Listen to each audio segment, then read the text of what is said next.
Polda Metro Jaya memastikan akan memanggil Jaksa Agung Muda Tindak Pidana Khusus, Jampitsus, Febrie Adriansyah sebagai saksi setelah proses gelar perkara dalam penyidikan dugaan korupsi dan tindak pidana pencucian uang, TPPU, yang mencakup pengadaan batu bara PT PLN, Persero, penanganan perkara PT Asabri, penyelesaian utang PT Krakatau Steel melalui PT Krakatau National Resources, KNI, hingga PT Cakrawala Bumi Sejahtera, CBS.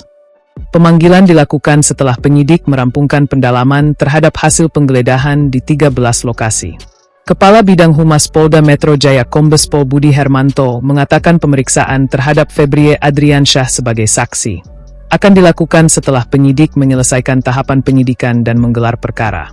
Setelah hasil penyidikan dan gelar perkara kata Budi, seperti diberitakan Kompas.com, Sabtu, 11 Juli 2026. Meski demikian, Budi belum memastikan jadwal pemeriksaan maupun menjelaskan secara rinci keterkaitan Febrie dengan rangkaian penggeledahan yang dilakukan penyidik. Nanti akan kami sampaikan kepada rekan-rekan mengenai kapan akan dilakukan pemanggilan, termasuk perkembangan perkara yang sedang ditangani, sambungnya. Asal-usul uang dan emas. Menanggapi bantahan Febrie terkait kepemilikan uang ratusan miliar dan emas batangan yang ditemukan saat penggeledahan, Budi menegaskan penyidik masih fokus membuktikan asal-usul seluruh barang sitaan tersebut. Menurutnya, penyidik masih mendalami apakah uang tersebut berkaitan dengan dugaan tindak pidana pencucian uang ataupun tindak pidana korupsi yang sedang diusut.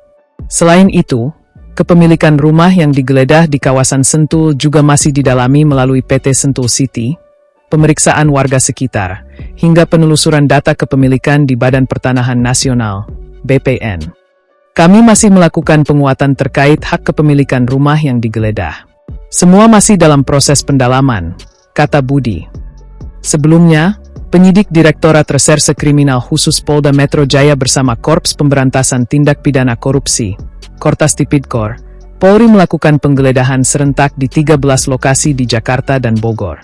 Penggeledahan merupakan bagian dari penyidikan dugaan korupsi dan TPPU dalam sejumlah perkara, yakni pengadaan batu bara PT PLN, Persero, penanganan perkara PT Asabri periode 2020 hingga 2025, serta penyelesaian utang PT CBS kepada PT Krakatau National Resources, KNI, anak usaha PT Krakatau Steel, yang diduga melibatkan penyelenggara negara.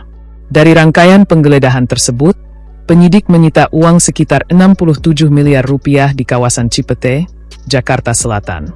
Sementara dari sebuah rumah di kawasan Sentul, Bogor, penyidik menemukan brankas tersembunyi berisi uang berbagai mata uang senilai sekitar 476 miliar rupiah serta emas batangan seberat 74 kg.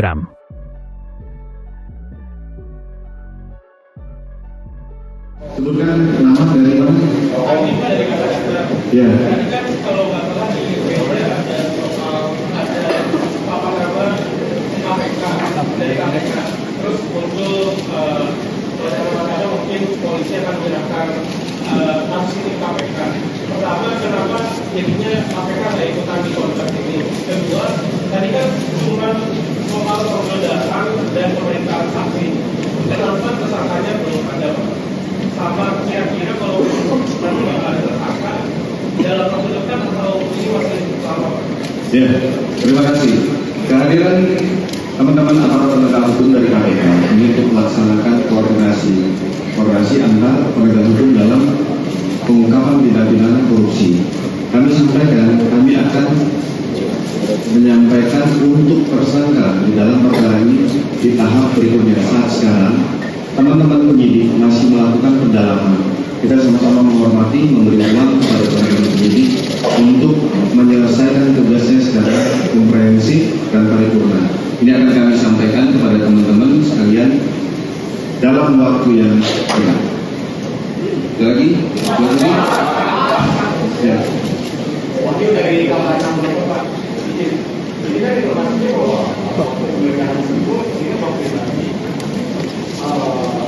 Dan itu pertanyaannya adalah kenapa seorang jaksa jelas seorang penegak hukum bisa mengangkat uang di dalam rumahnya?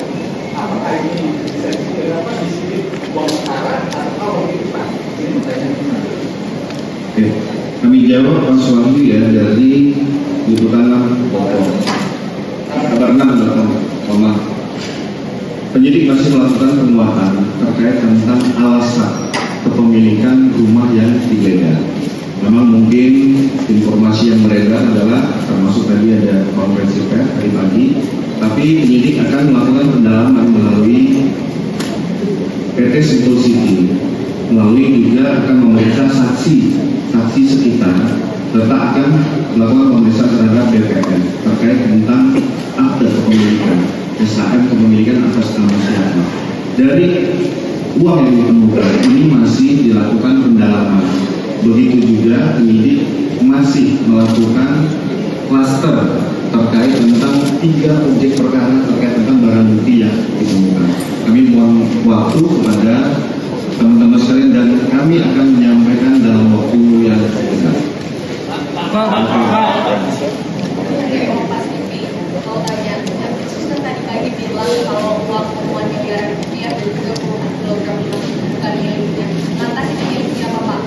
Terus apakah nanti dari Jampitsus akan diperiksa, dan kalau misalnya diperiksa jadwalkan kan bersama? Ya, tadi mungkin kami ulangi kembali, uang yang ditemukan yang berada di depan kita itu akan dilakukan pembuktian terkait tentang tindak pidananya, apakah itu pencucian uang masih akan dalam proses pembuktian. Terkait tentang statement itu, kita di sini tidak membahas tentang statement yang disampaikan oleh Jampitsus.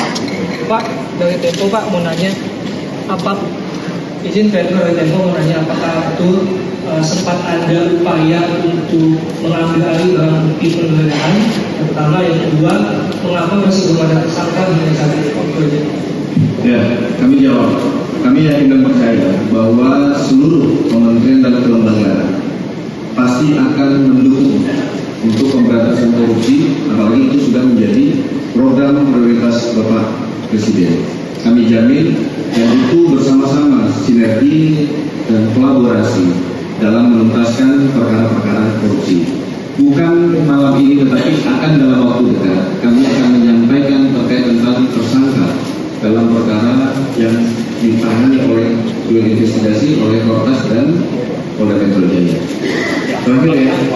Pak, kita dari IDN mau konfirmasi Pak, apakah benar Kortas Tipikor menangkap Tanian itu pada Kamis kemarin itu di Pacific Press Pak? Ya, ini merupakan arahan dalam pemeriksaan saksi. Kami sampaikan pemeriksaan tadi yang termasuk 15 saksi yang kami periksa, diminta keterangan, salah satunya adalah itu. Jadi yang bersangkutan masih status sebagai saksi. Saya rasa itu teman-teman sekalian, terima kasih, kami mohon maaf